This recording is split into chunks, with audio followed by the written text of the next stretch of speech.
So it has been a while since we last talked about Bobbi Althoff. Bobbi obviously hit it big online with her parody of mommy blogger TikTok content. Yes, I did name my daughter Richard.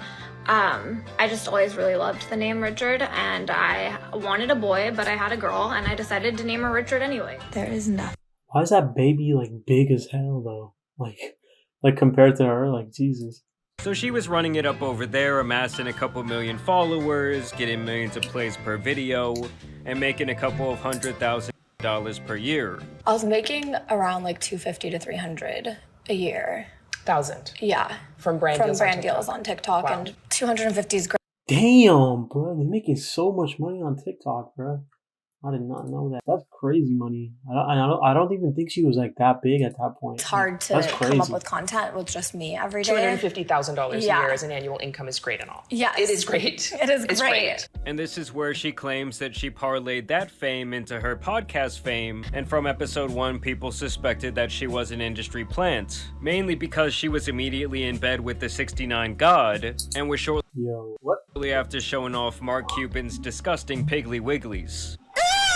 Nasty ass bastard! Like, dude, you are a billionaire. You should have a personal foot washer. I believe in my podcast, so I'm trying my best. I've had a few guests, some D-list celebrities. And not only did that spark the industry plant rumors, but also within 1 week of launching her podcast, she had the top talent agency in the entire entertainment industry representing her and her brand. Landing celebrity guest after celebrity guest, it was very clear that her growth was far from organic. This was obviously something people called out immediately online, and also to her face. I know. You're not an industry plant, right? I am, but You do feel kind of planty. We do have the same manager, so is this I kind know, of isn't that planted? crazy? Feels a bit planty. This is definitely you got like you Liz. got here in 5 minutes. It took me 20 years. Hey, it has been a minute. What I think Trying very hard to make a joke out of it, but it's not very industry successful. planning is, it's like somebody that has been like that is tied to someone else in the industry and uses those connections Okay. to capitalize, and they like have zero talent. I'm not an anythinger. I don't have any talents. And she even admitted in a later interview that these comments broke her down mentally. Based on what the comments are saying, and sometimes it's just constructive criticism.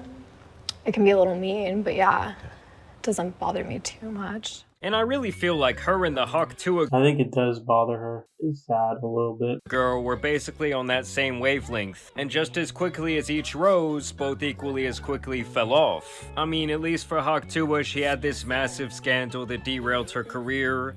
You know, the whole scam in your fans with no remorse thing will kind of do that to you. But as for Bobbi, I think that people really just got sick of her sarcastic, too cold to be here, one-trick pony bit.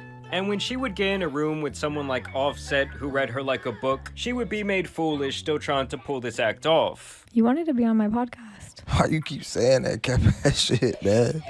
I honestly didn't even want to do this shit. I don't fucking do interviews. I'm fucking with you because they're making me. You need a little bit of seasoning. You ain't got no seasoning, man. You like a... Yeah, this is like the problem with like having a bit. It only lasts for so long, so you either have to like keep changing the bit, or you have I don't know, like not have one at all and just like be yourself, really. plain piece of chicken just on the thing. You pull it off, and then you serve the dish. You need some motherfucking seasoning, man. You can leave now. This is my hotel. I paid for this motherfucker. You can leave now. Now, beyond this, the main public ridicule that she faced outside the industry plant narrative was that she broke up her family to be in social circles with famous people. You know, I flew all the way here you did. I really do appreciate on my that. daughter's first birthday.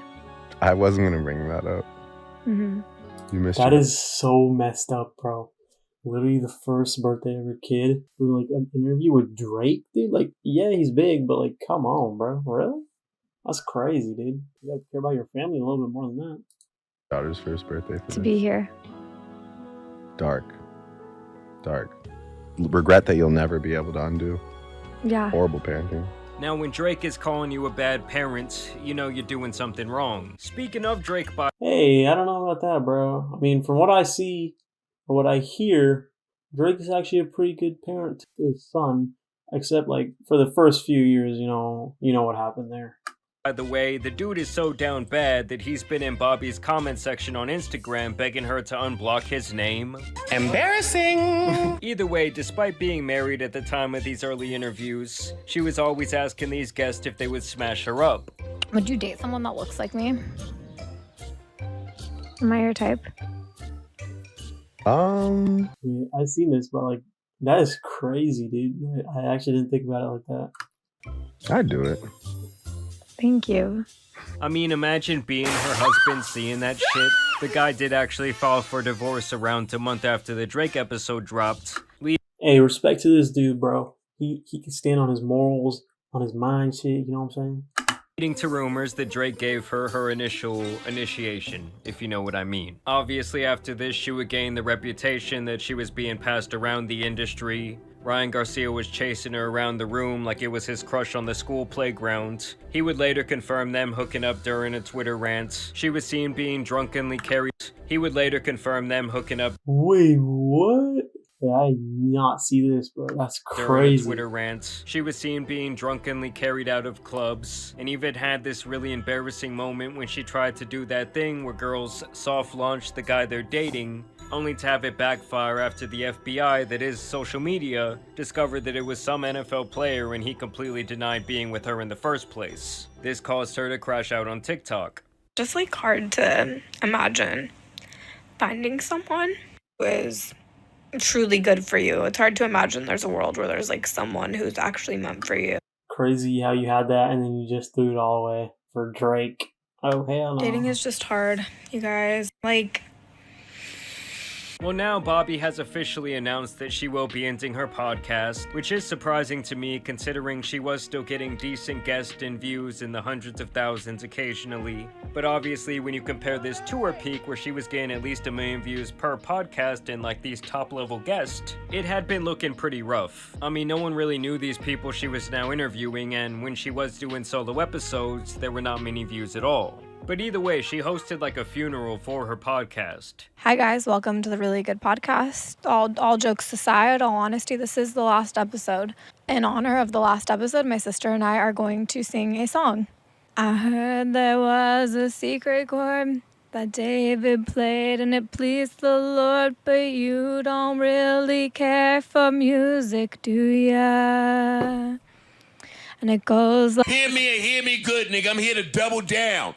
That shit is a 2-pack of ass. Yeah, I totally have no idea why this podcast fell out of favor. Now, regardless of all of that, even up until last year, someone was funneling money into her career, trying to make her a thing, trying to get her some positive PR with Business Insider and other entities that are known to take money to do interviews or think pieces on celebrities. the Really Good Podcast.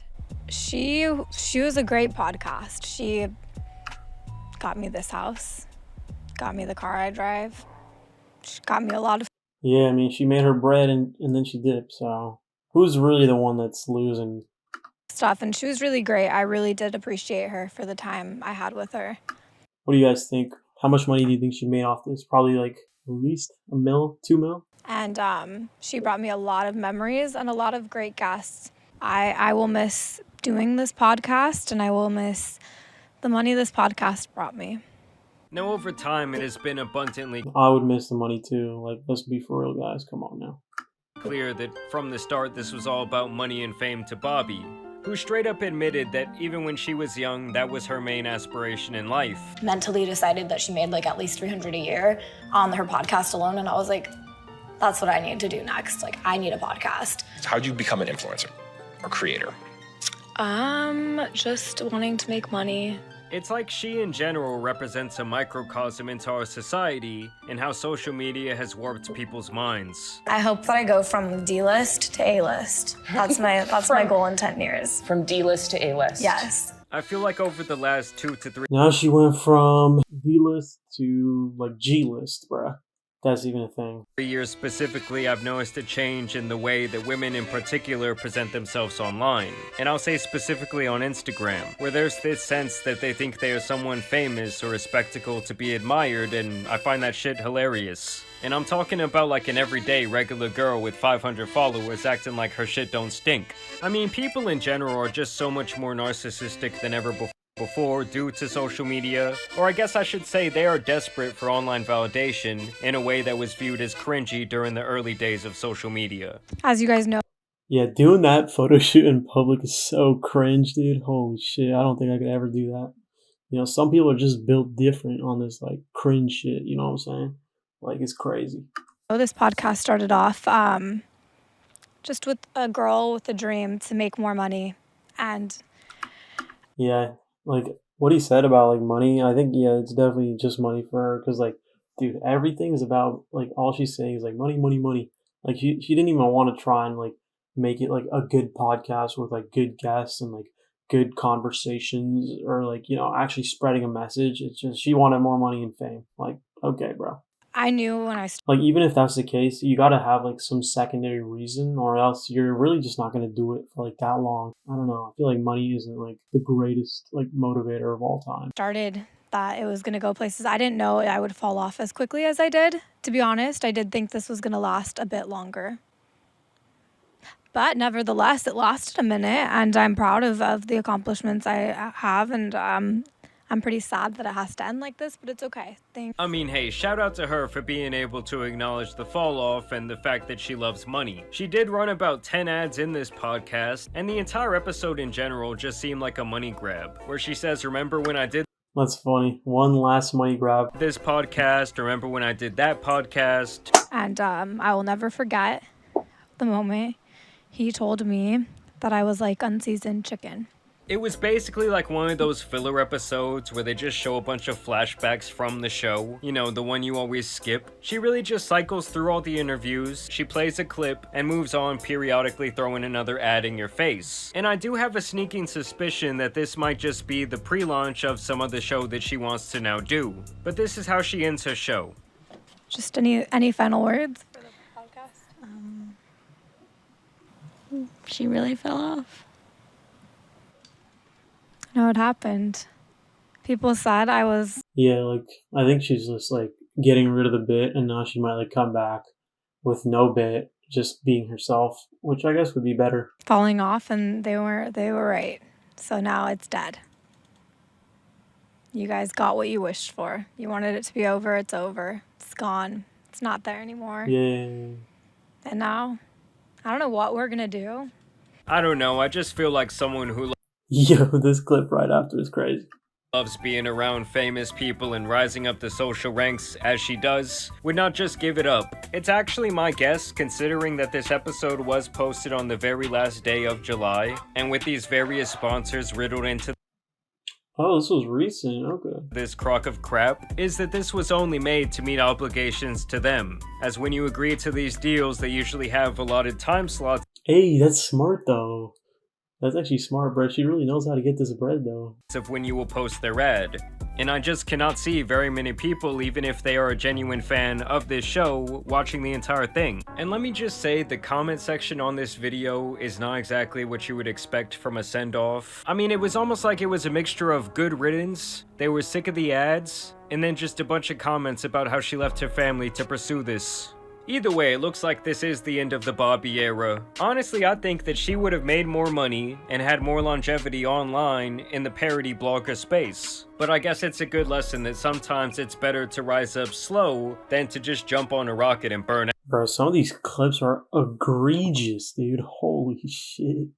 out. Either way though, I want to know what you guys think about this decision by Bobbi down below. Do you think there was some sort of hand in the background telling her, no, you're not going to be the industry plant no more? They saw the triple toilet paper roll Yeah, bro, numbers they're on like, that Business "Oh, Insider yeah. interview. No more views, so you gone, bro. We took everything, every bit of money we can from you. So now you're done. They said The America industry could not channel get with it, enough, bro. and they said, this ain't working. I mean, I won't lie to you guys, I feel like in general, the podcast space has lost a lot of steam. It's obviously become insanely oversaturated, and I think the gold rush when it comes to that genre is kind of over. But y'all let me know your thoughts down below. Also want to thank you guys for watching today's video, dropping a like. I don't really think like the podcast genre is over or whatever.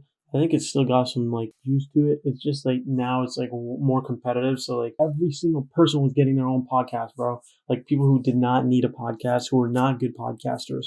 So like now I think it's like people who actually want to put time into making like podcasting their craft, those people will like still succeed. And I still think that there's like still a lot of fame and money and like impact that can still be made within like the podcast space. That's the end of today's video. If you liked it, leave a like and subscribe, and I'll see you next time.